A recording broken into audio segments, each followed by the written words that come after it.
Welcome to Women in B2B Marketing, a show where CMOs, VPs of marketing, and all strong women leaders in B2B discuss their top tactics, strategies, and tips for building high-performing teams, leveraging trends, and ultimately rocking their marketing careers. Made by and for women, insightful for all. I'm your host and 15-year B2B marketer, Jane Sarah. Let's dive in.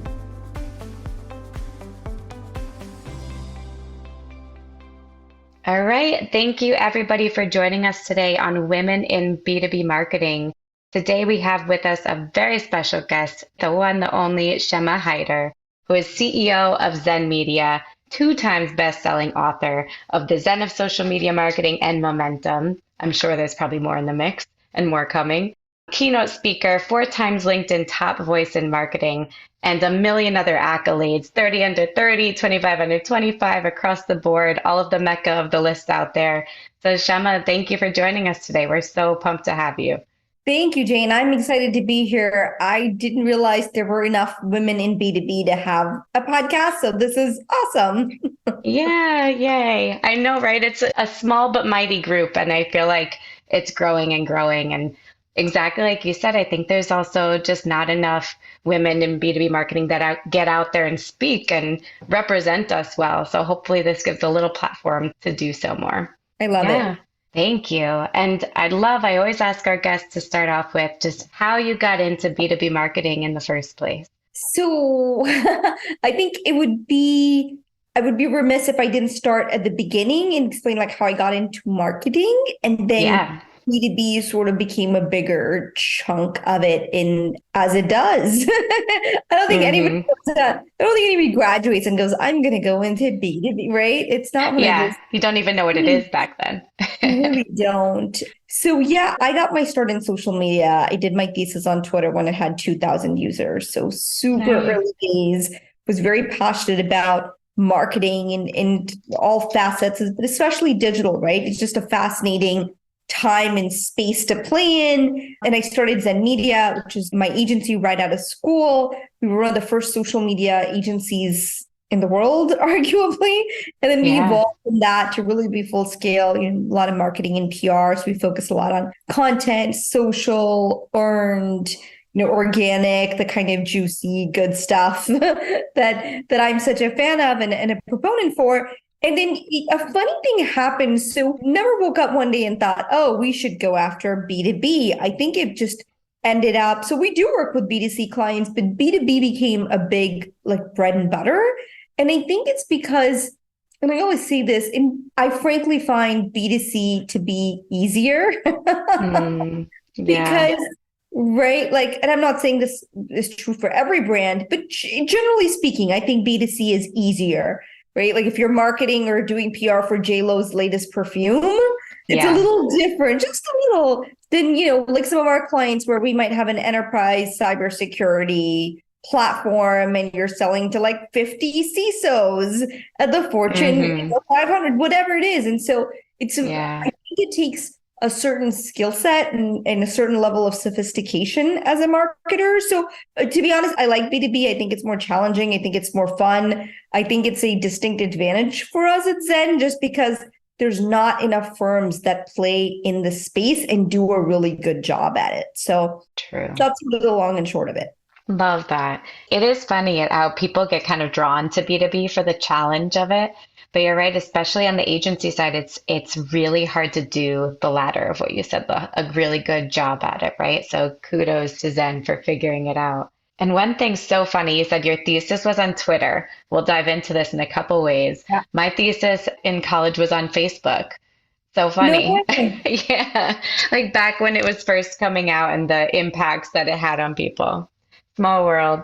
But That's speaking of awesome. Twitter, I'm curious. I think I saw something you were posting about it, but I'm curious. It's a loaded word right now, obviously. There's so many people and brands that have pulled out of Twitter. And there's Mm. also some brands that are taking advantage of that and testing it out more or testing out the ad side of it. I'm curious where you think things are going to go on Twitter. I mean, the ad side and the organic side.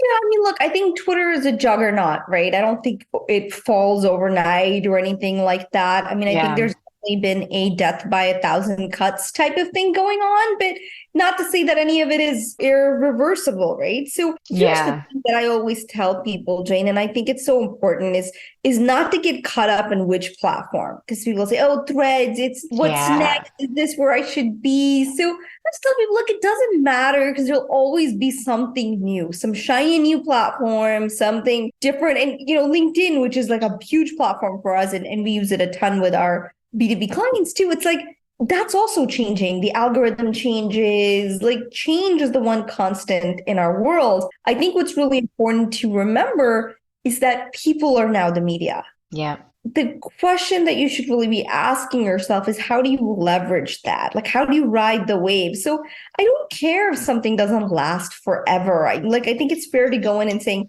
nothing will last forever. But is this something I can leverage right now? Can I take advantage of it? Is my audience there? Can we do something cool and noteworthy, right?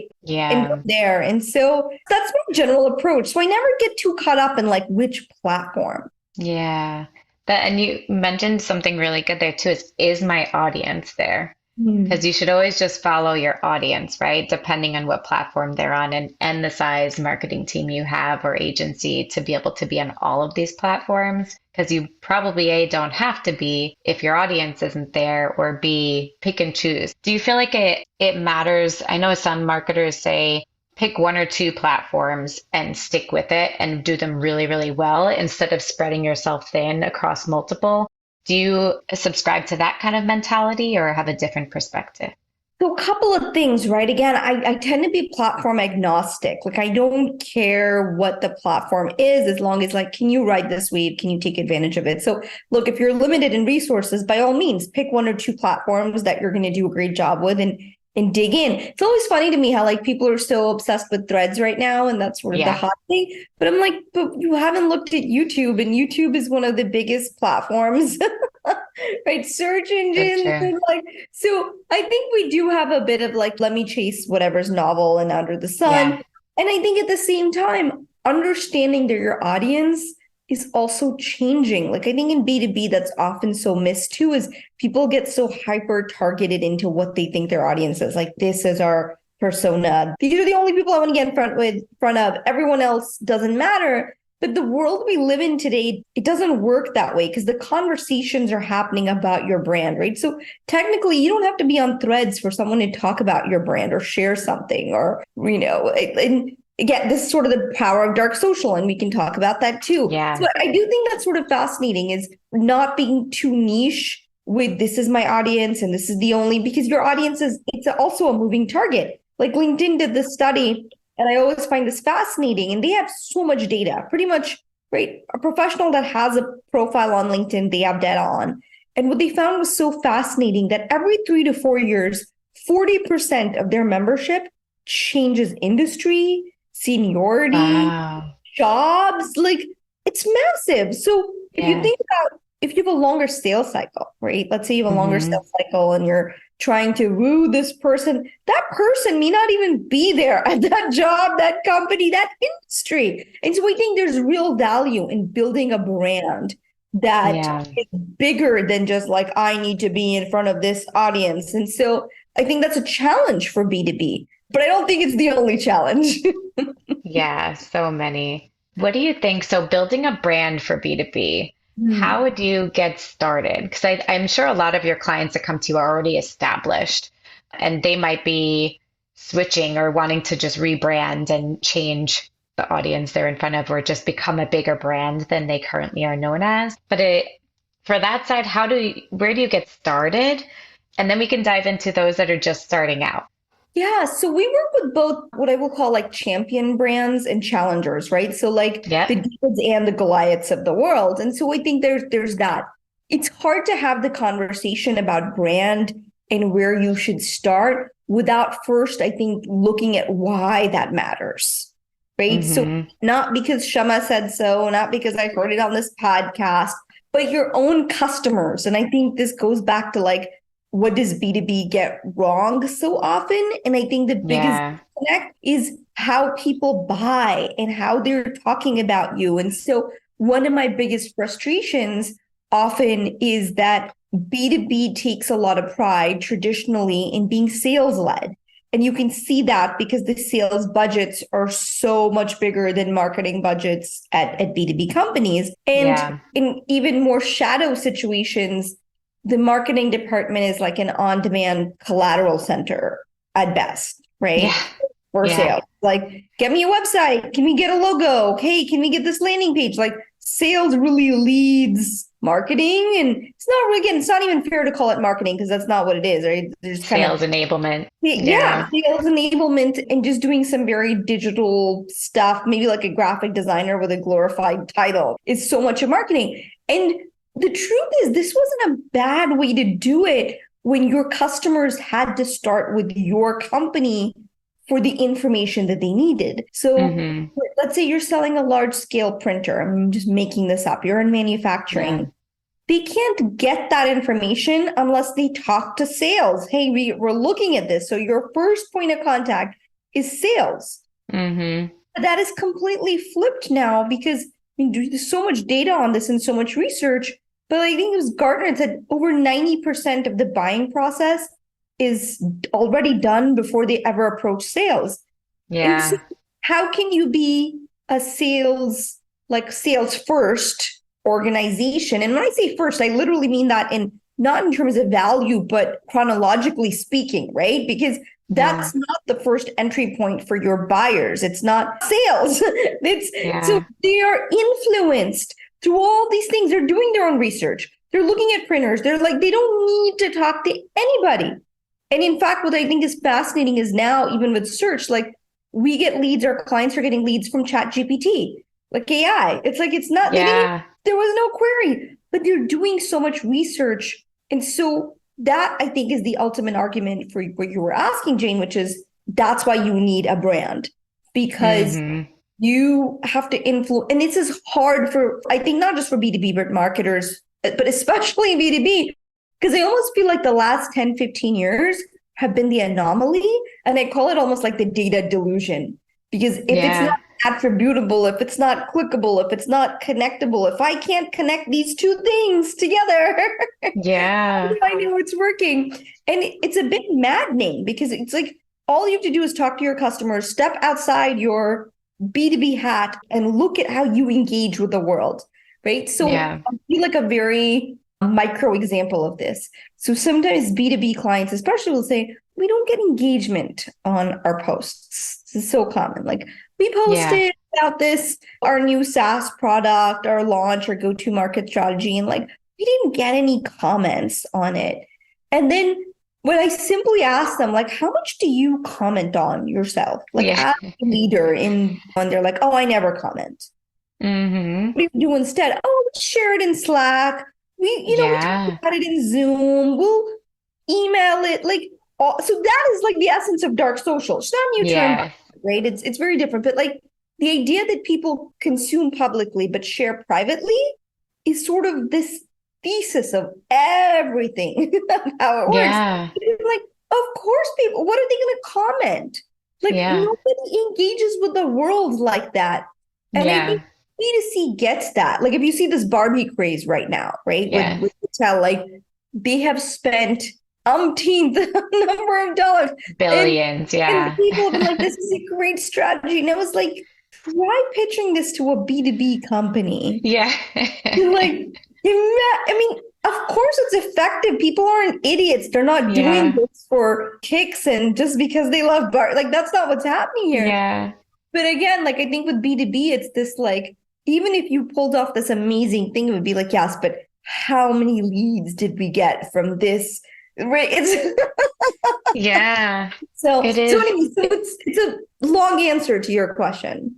No, but you brought up so many topics that I want to dive into more because it's so true. This brand component and dark social and attribution, right? We can talk for hours just on those three. With dark social, I'm curious, how are you? I'm sure your clients ask this all the time, like, how can we attribute value to this campaign and this channel and this platform when they're not thinking brand and high level? How do you bring them back? Like asking these rhetorical questions, like, right, like, where do you think about how you spend your time and how you research and how you Mhm. share, but also they're still going to want some kind of traction, right? So do you subscribe to, what is it, self-reported attribution, retrend that's come back around full circle, or is there another way that you try to tie things together or throw attribution out altogether?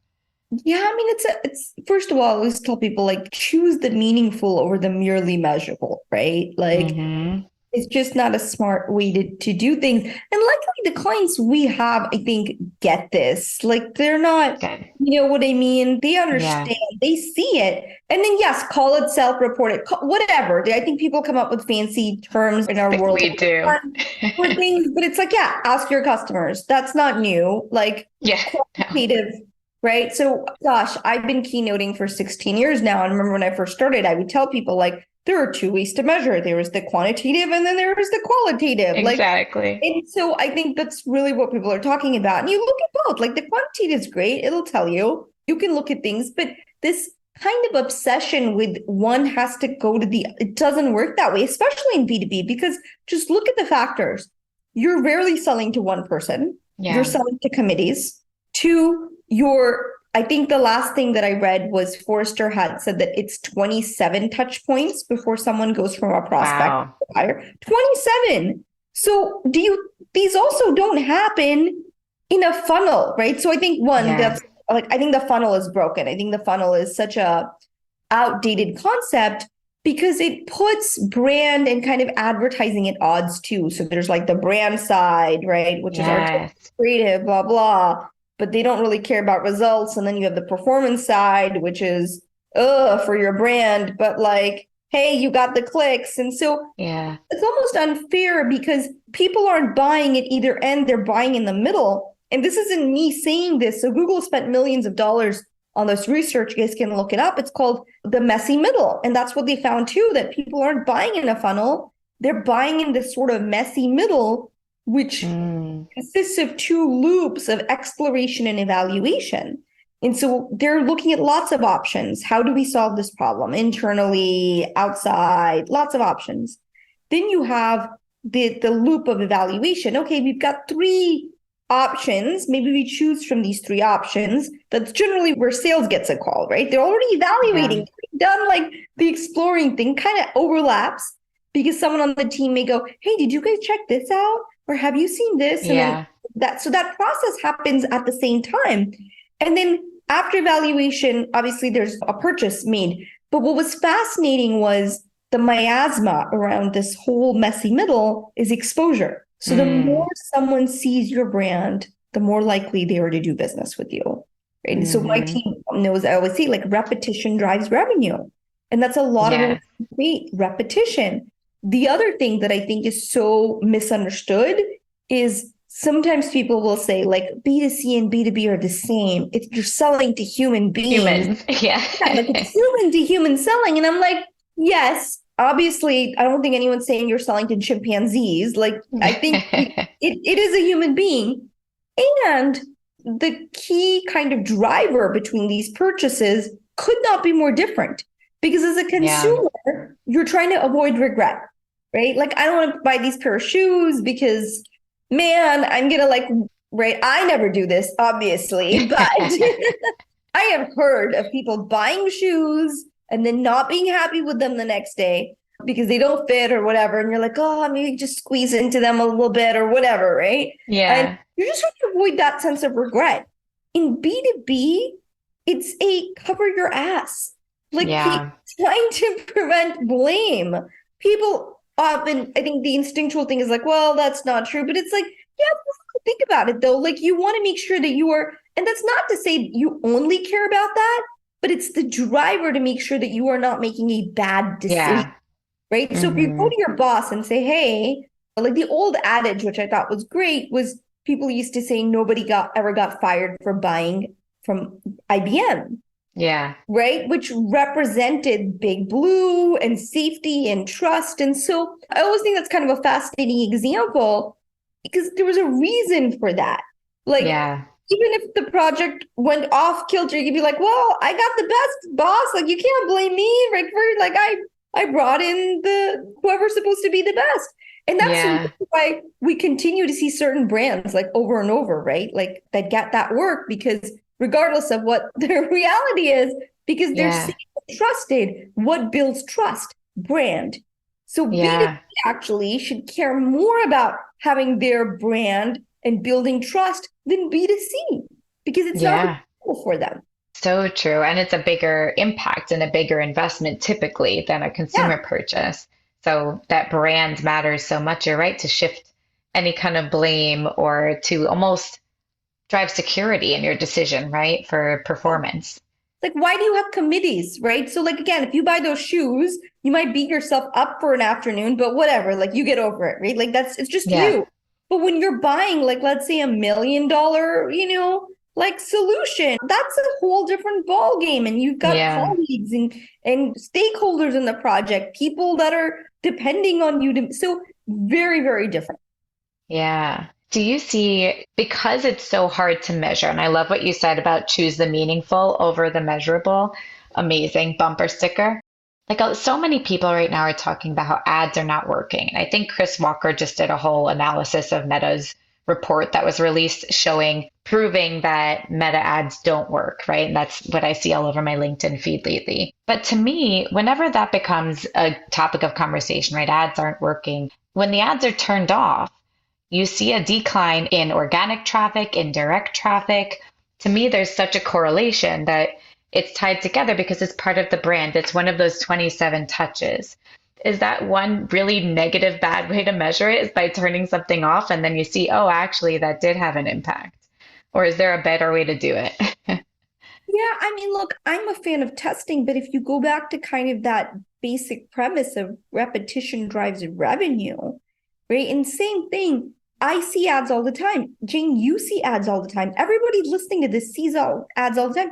How many times do you click on these ads? Yeah, very few. And again, part of the big challenge is you're trying to get clicks, not consumption, and that should be your goal.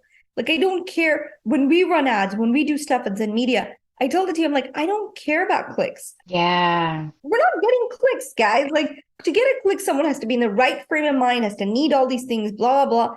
I'm just looking for exposure. And the way you know yeah, this, when your people talk to sales, like when I talk to certain people, they say, you guys are everywhere. Shama, you are everywhere. Zen Media is everywhere.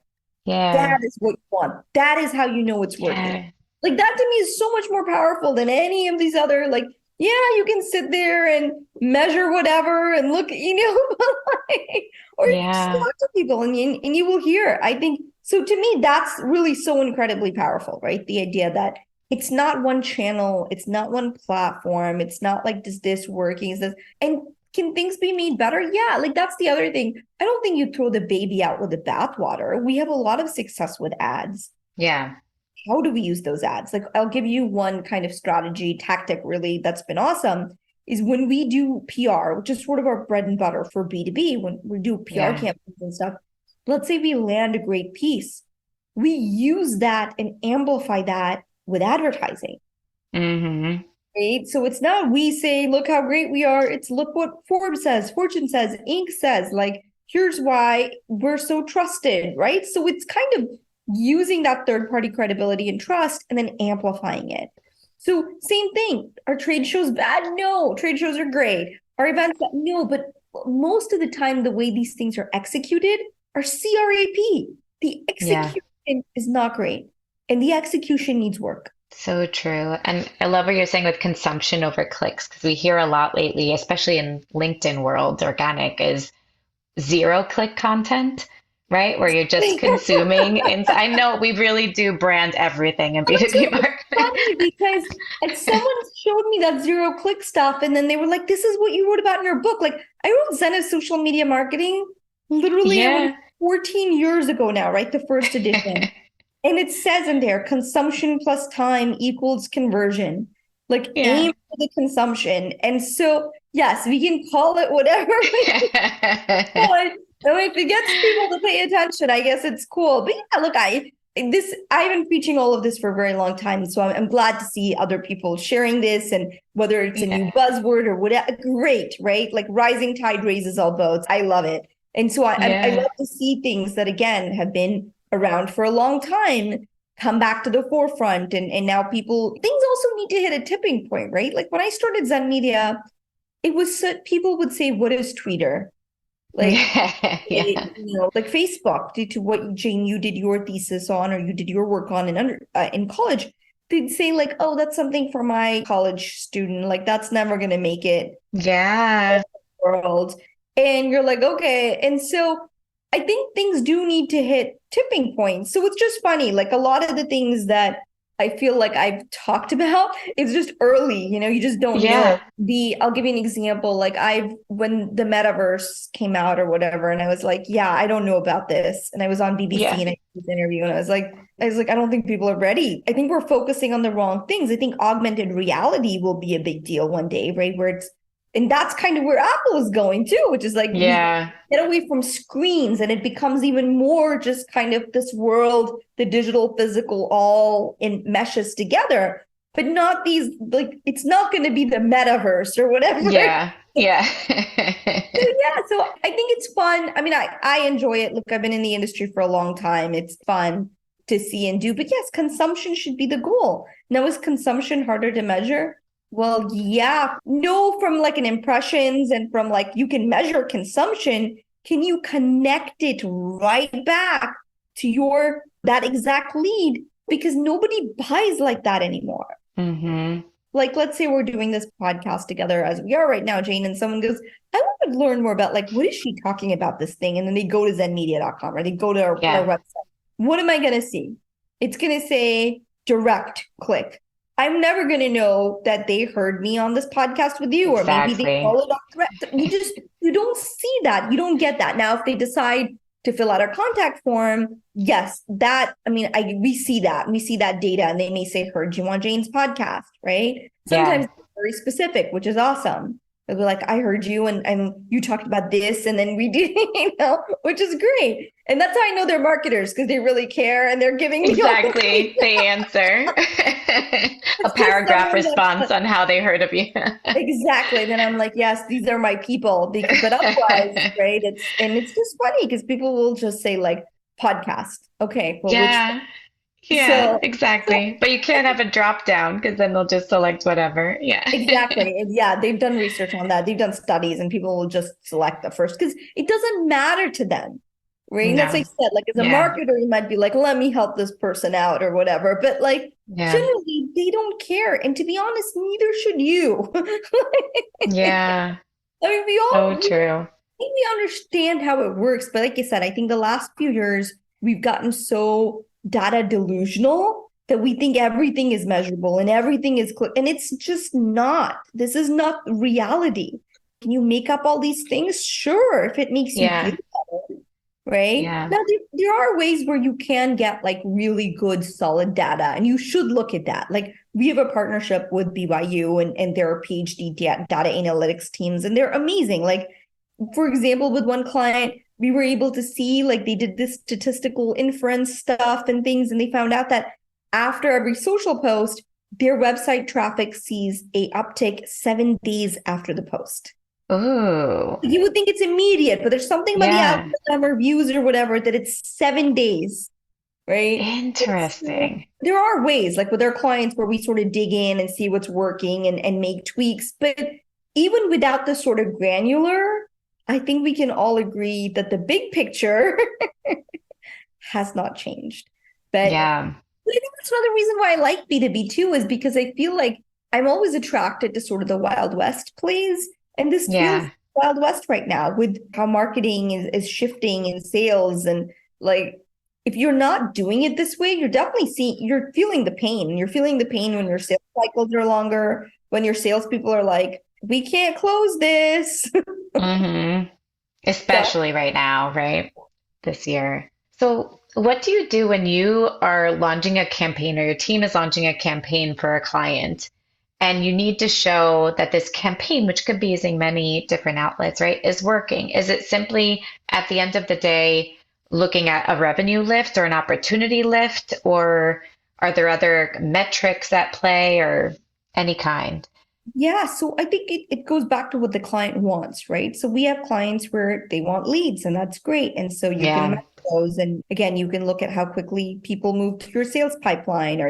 So these are all things you can measure. Then I think we have clients that they're just really smart and they're playing the long game. And so they're more interested in like, we have clients that are public companies. They're not looking for leads per se. Like they're looking more Yeah. for talent acquisition and reputation and brand and to make sure that they stay relevant. I think that's sort of the key word is relevance. And that's a big part Yeah. that we look at is like, are you relevant? Are you part of this conversation? Are you engaging with your audience? And these clients are playing a different game altogether. They're looking to build community. They're not short-term thinkers.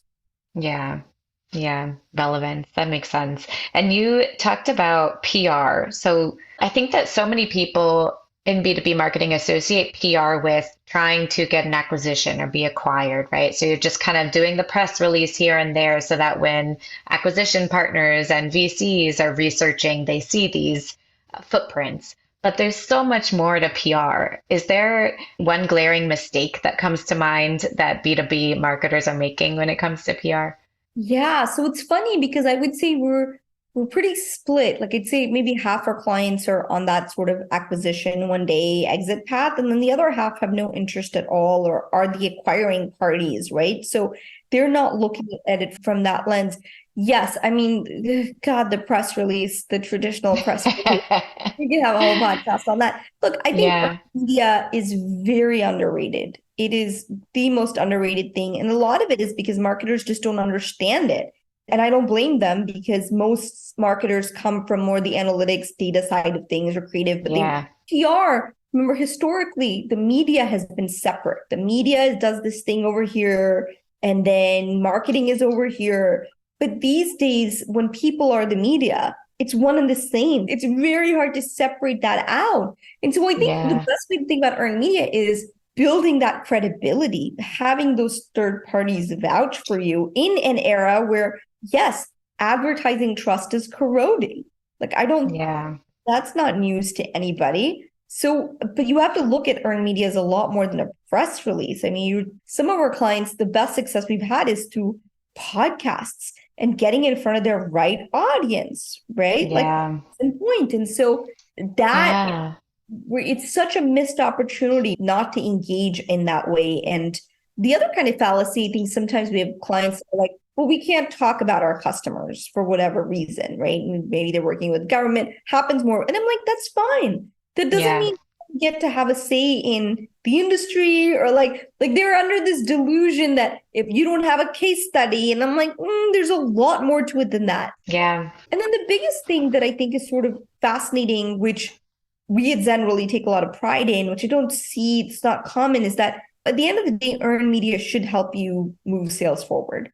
And yep, so, but most salespeople are never trained in that. Most marketers don't even know how to use that. So it's like training your sales team to use those media hits to further conversations, right? To nurture yeah, that pipeline. Hey, our VP was just on this podcast talking about this thing, reminded me of our conversation. Here's a link.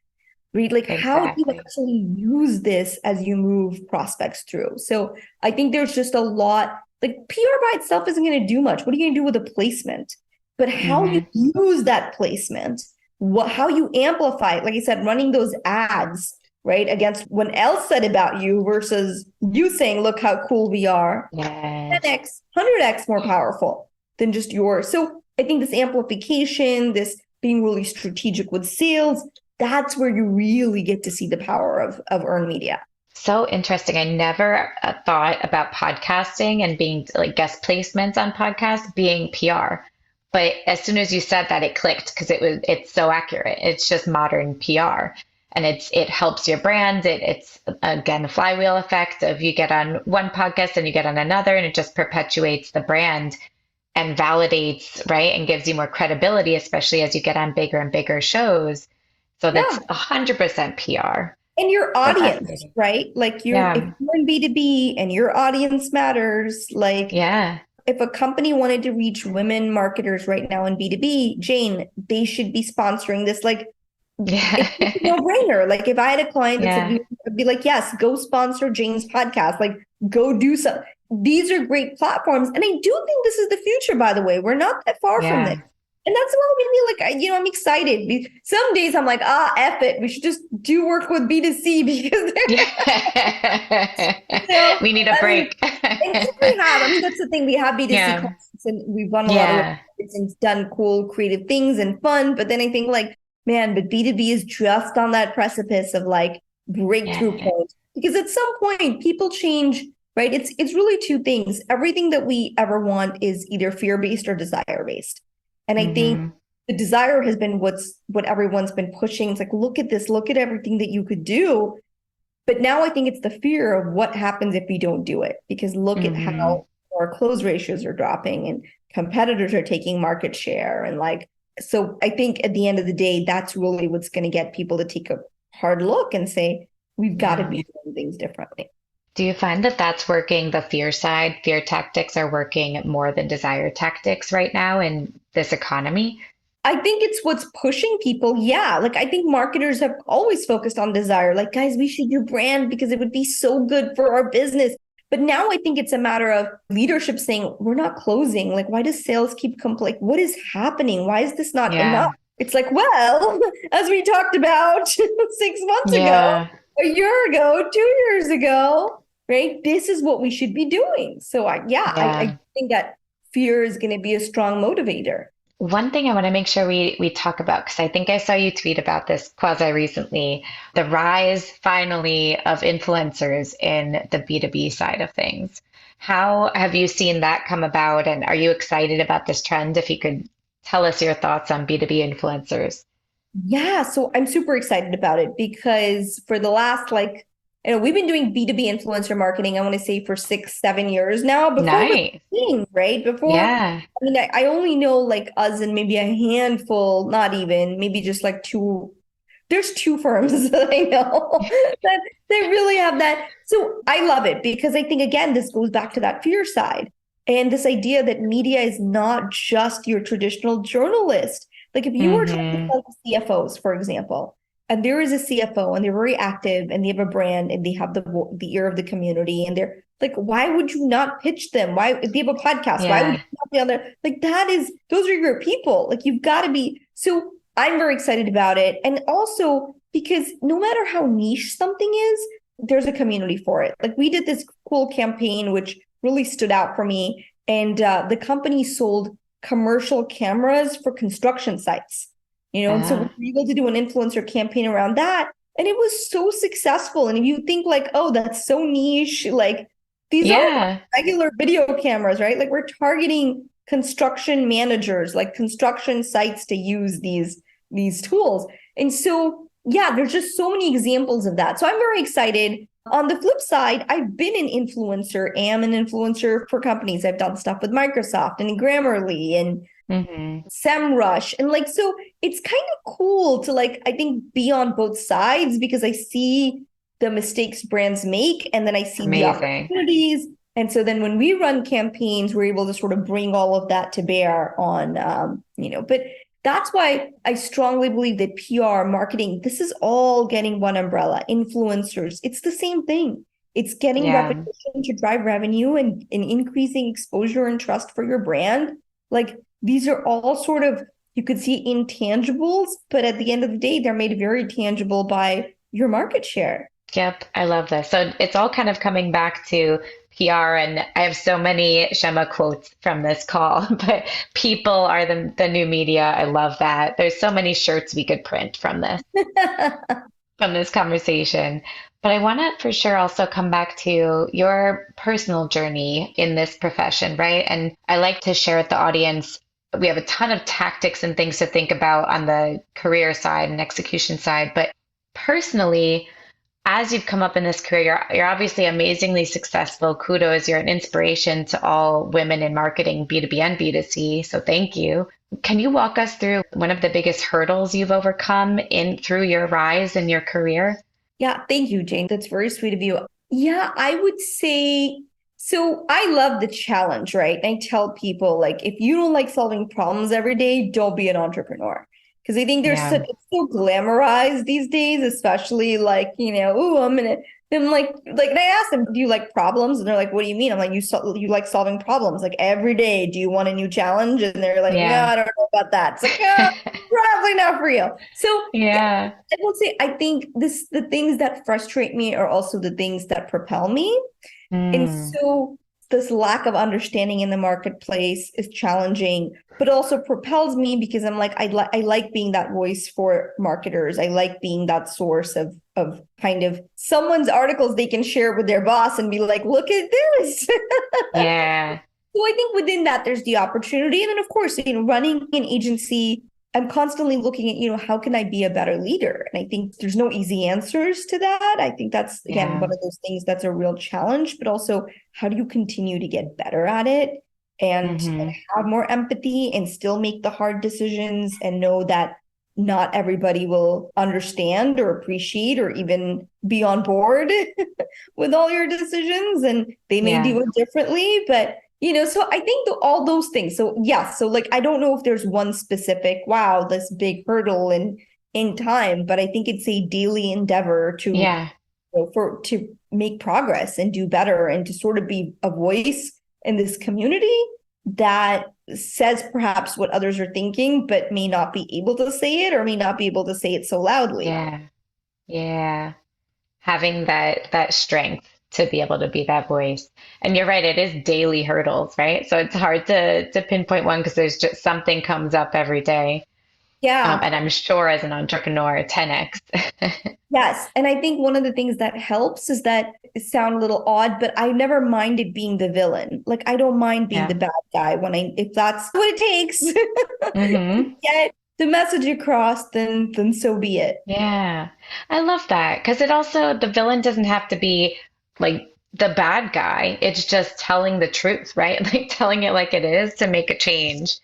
I love that. That's so true. You have to be able to speak your mind in a room full of people, often mostly men, and be Yeah. able to get your point across.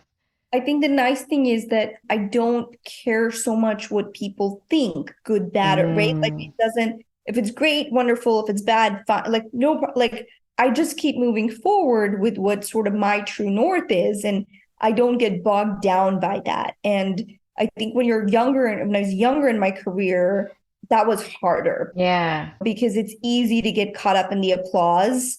It's also just as Yeah. easy to feel the weight of criticism, especially if it's from someone that you might care about, right? And like in terms of like you value what they think. Yeah. But I think as you get older, you just realize that you have to follow your true north and it may not be everybody's true north and just keep moving forward with that. And I even tell Yeah. marketers, like for those listening who are at companies and you're trying to do good work, because just talking to a CMO last week, and I told him, I said, listen, you have to be in a place where you can get more at bats because this is your point in your career where you should be getting home runs. And if you're not in an environment that allows you many at bats and you can get that that it doesn't give you the opportunity for home runs, you should find another home. And I think that's Mm, very important because there is no lack of marketers with very mediocre resumes. And I'll say this yeah. with a lot of love. It's because they haven't been at places that let them market. And I think it's challenging for B2B. And I wrote this piece recently where I said, it's not a marketing problem. B2B has a culture problem. And our culture problem Ooh, is that we don't value marketing. And unless that changes, we're going to lose good talent because good talent isn't going to want to stick around where they can't make an impact or do their job. So if good talent continues to be used as a glorified designer or like bringing my coffee plus, whatever that looks like in yeah. the space, they're not going to stick around. And at the end of the day, that's going to be more harmful for the company, the industry as a whole. So yeah, I think those are important things. I think about those things is what kind of environment do I want to create, right? At Zen and places where people can get at bats and thrive. And so even when we work with Yeah. clients, it's like we think about it and I tell people very selfishly, could this be a case study? Could we knock this out of the park? And if there's no room to do that, then is this a project you really want to work on? Yeah. I love these checkpoints just to kind of pause and ask yourself these questions about the at-bats and could this be a case study? That's such a good question because everything should be case study worthy that you're working on.